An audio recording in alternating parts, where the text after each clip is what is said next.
How's it going, New York Giants fans? My name is Alex, with my co-host here, Anthony Rivardo. One day after the first preseason game against the New England Patriots, a lot of takeaways we discussed after the game of the post-game show. But today I wanted to really focus in on the CB2 position. What's going on there? Aaron Robinson had an awful game. He looked like burnt toast. Even burnt toast would be offended by that. He was awful.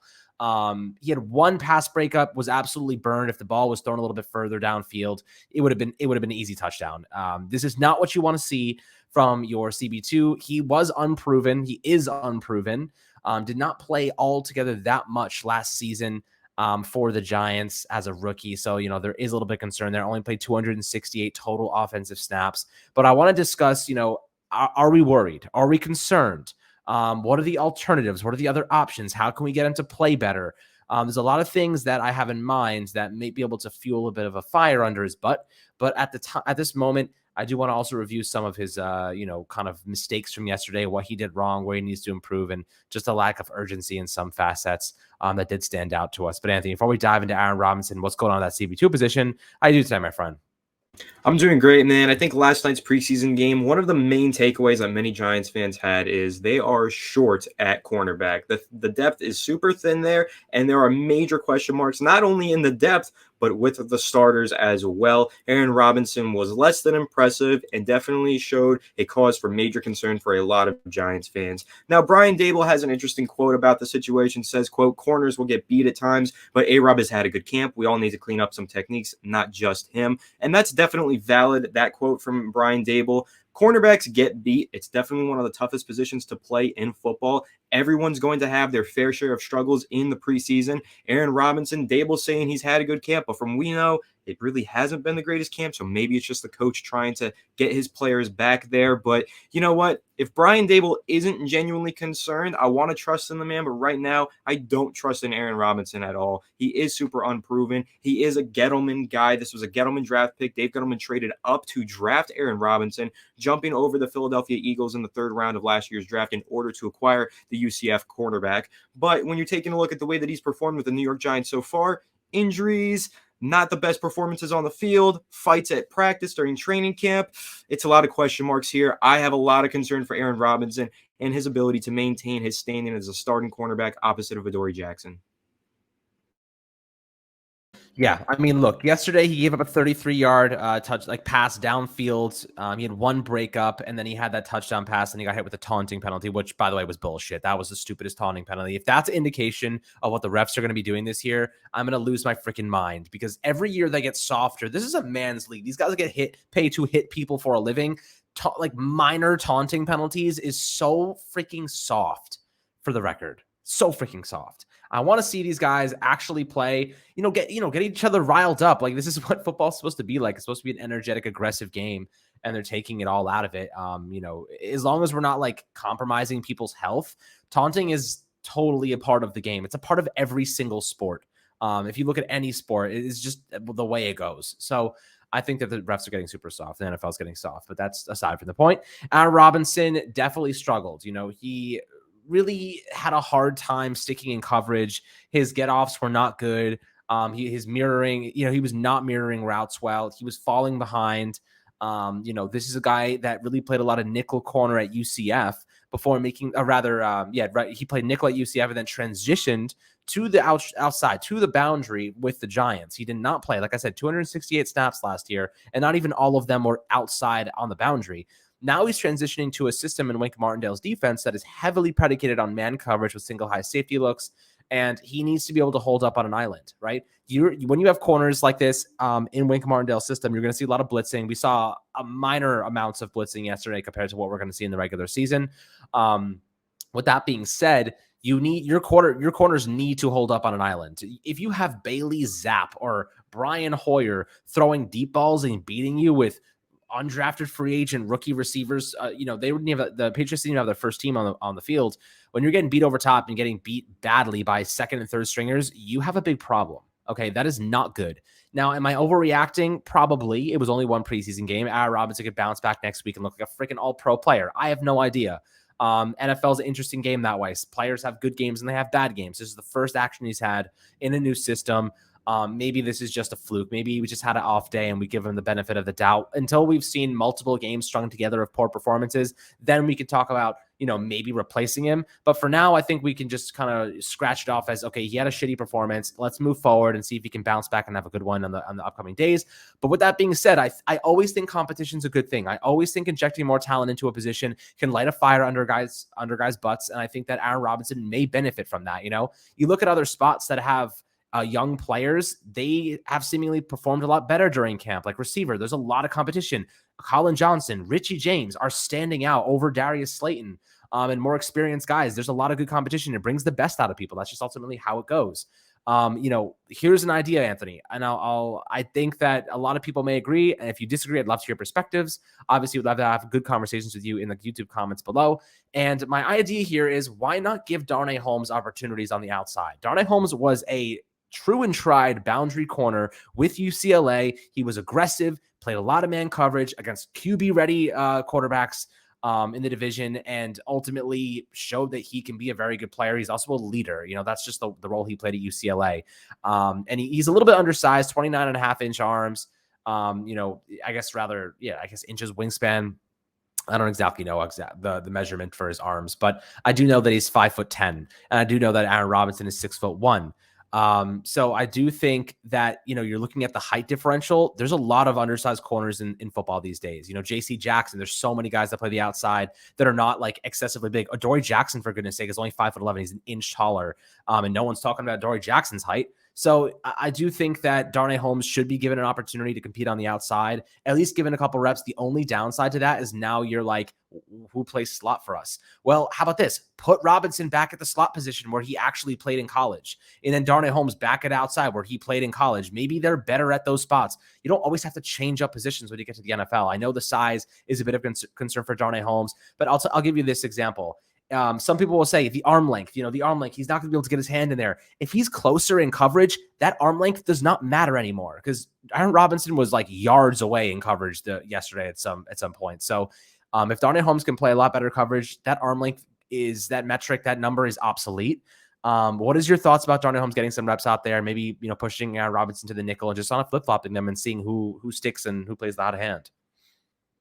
Yeah, I'd love to see Darnay Holmes get that opportunity. The only argument that I would make against it is throughout this offseason, during training camp, during practices, he's looked like a phenomenal slot cornerback. So it kind of seems like he's coming into his own in that position. So maybe with Darnay Holmes really starting to excel at that slot cornerback position, now might not be the time to take him out of that position when he's finally comfortable. If it isn't broke, don't fix it. That's the only argument that I would make against this. But you can also make the argument that if your base defense plays less nickel, then you're going to want to have a better starting outside cornerback. So he's more valuable on the outside. However, if Wink Martindale expects to run a nickel as his base defense and be in that for 60 to 70% of the time, then the slot cornerback position is just as valuable as that outside cornerback position. So it's really up to what Wink Martindale is going to be running defensively. I know a lot of nickel was featured in his defensive schemes with the Baltimore Ravens. So he might look at Darnay Holmes as a solid slot cornerback and say, I need him to stay in that position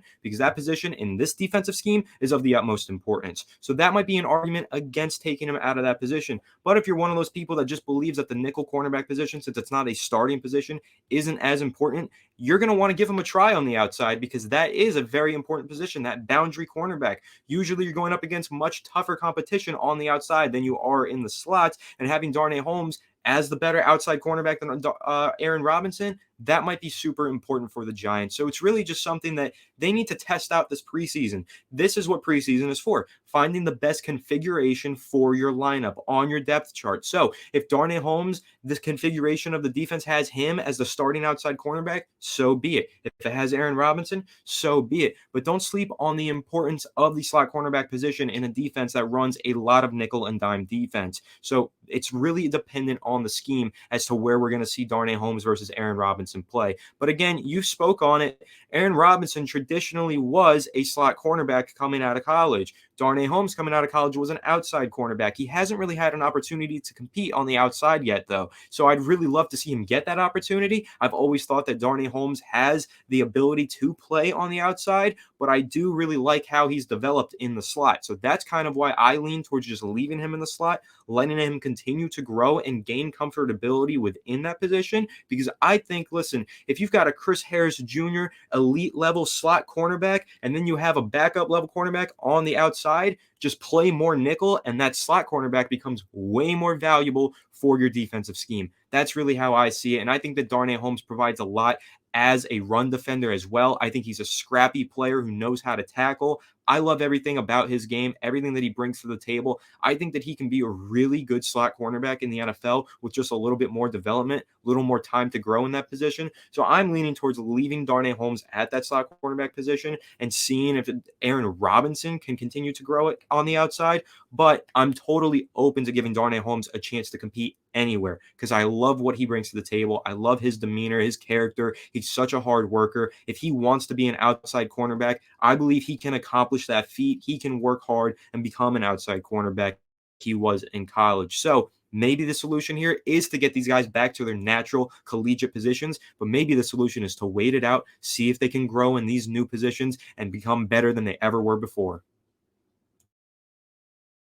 Yeah, man. I mean, look, maybe I'm being premature with this and giving Darnay Holmes some snaps, but let's say I'll kind of go on and say like this. If the Jets, or rather the Giants, do see consistent struggles with Aaron Robinson moving forward, like if he struggles all preseason, maybe then you start to consider like the final preseason games, swapping them and seeing what happens if he has another bad game next week. So that's something to consider, something to think about.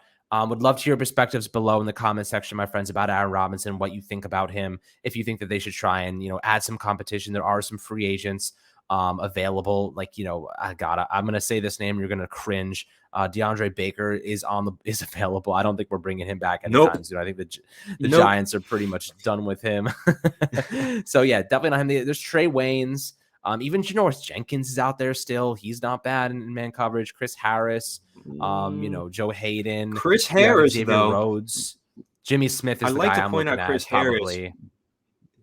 Jimmy Smith makes a lot of sense for the Giants on the outside. That's what I'm saying. But if you are advocating for moving Darnay Holmes to the outside, Chris Harris might be your solution because he was an elite slot cornerback during his prime. Mm-hmm. So if you'd rather shore up that slot position with a veteran and move Darnay to the outside, Chris Harris is your guy. But if you'd rather keep Darnay to grow in that slot cornerback position, I'm thinking Jimmy Smith because when he was in his prime with the Baltimore Ravens in Wink Martindale's defense, that dude was a savage. Dude, I honestly have never seen a free agent market as deep as the cornerback one is right now. Trey Waynes, Joe Hayden, Chris Harris, Norris Jenkins, Kevin King, Xavier Rhodes, Jimmy Smith, AJ Bouye, Travis Carey, Vernon Hargraves. I mean, Josh Norman's even out there. Old Joshy. Richard Sherman's out there. I mean, he might be kind of on in crutches by now, but he's also got Jason McCourty, Desmond Trufant, Mackenzie Alexander. Dante Dion, old friend of ours. That's pretty interesting. There's a lot of cornerback depth on the market. So if the Giants wanted to go for somebody, I wouldn't be surprised if they scoop somebody up off the market that had a little bit of money. Yeah, to be fair, a lot of these guys are really, really washed up at this point. Really absolutely past their prime, hampered with injuries in the twilight years of their careers. But that's kind of the point, though, right? You want these veterans that maybe aren't the greatest contributors on the field, but they are veterans. They know a thing or two. They could always help Darnay Holmes, help Aaron Robinson, teach them how to play a little bit better, give them some tips. And when those guys struggle, these veterans you can rely on to at least just go out there and give you something quality, something solid. And because they're in the twilight years of their career, they come cheap. This makes a lot of sense, in my opinion, going on this market, finding one of these proven veteran cornerbacks to just fill in here and compete on the outside or compete in the slot if you're Chris Harris Jr. I think that does make a lot of sense for the Giants. But like you said, they're going to have to free up some cap space. I believe right now they have around $5 million totally available to them. You don't want to spend all of that right away before the regular season even rolls around because, God forbid, you have an injury in the regular season. You're going to want to add some depth there. So it is only the preseason. You do have to keep that in mind. Also, keep in mind the waiver wire is going to be really, really spicy in the next few weeks as preseason cuts come around. There's always some surprises. That's how we landed Quincy Roche last season, and we think that he's a very solid depth piece. So keep that in mind as well. There's going to be waiver wire opportunities here. But the name you mentioned, Darius Slayton, if I had to go with a top cut candidate for the Giants in the training camp preseason period, it's probably Darius Slayton, because you can free up $2.5 million by cutting him. And honestly, getting a solid veteran cornerback for $2.5 million is probably more worth it than throwing that $2.5 million away on a little extra wide receiver depth when we've got a guy like Richie James who's really been popping off this summer. Yeah, I think Richie James is a better route runner than Darius Slayton. Doesn't have that speed, but Colin Johnson looked like a freaking animal yesterday. Like, where the hell did that come from? Another guy that probably will make the roster, and he has the height. He's got really good height. He's the tallest receiver in the football. He was making plays. He was running around. That fumble obviously was the one kind of stain, but otherwise was just fantastic. And there was actually a rumor, conspiracy theory, that the Giants were trying to get Darius Slayton more reps early on to try and boost his trade value, to see what they could do there. I heard that. So interesting take. I wouldn't be surprised if I think Dan Duggan said that. So, it's an interesting one. I could definitely see that happening, and they pulled him because he had a little bit of cramping in his hamstring. They want to push him, so they pulled him out. Otherwise, I think they would have given him even more reps throughout the game. So clearly, they're trying to put him on display for the rest of the league and see what they can do. But if they can offload him for get that $2.5 million cleared, I would not be surprised if they went and signed a veteran cornerback to compete at CB2, because ultimately right now they definitely need, and Jimmy Smith makes the most sense. I mean, he knows that system. He knows what Wink Martindale wants. I would not be surprised if they're looking at him right now and saying, you look like a damn attractive free agent. We need competition. And, Aaron Robinson, still trust him, still want to give him more time to develop and learn, but maybe Jimmy Smith can teach him a thing or two at the same time. So there's that too, especially having that much experience in Wink's defense. So interesting thoughts, guys. Love your perspectives below. As always, make sure to like and subscribe, and we'll catch you guys on the next Fireside Giants episode.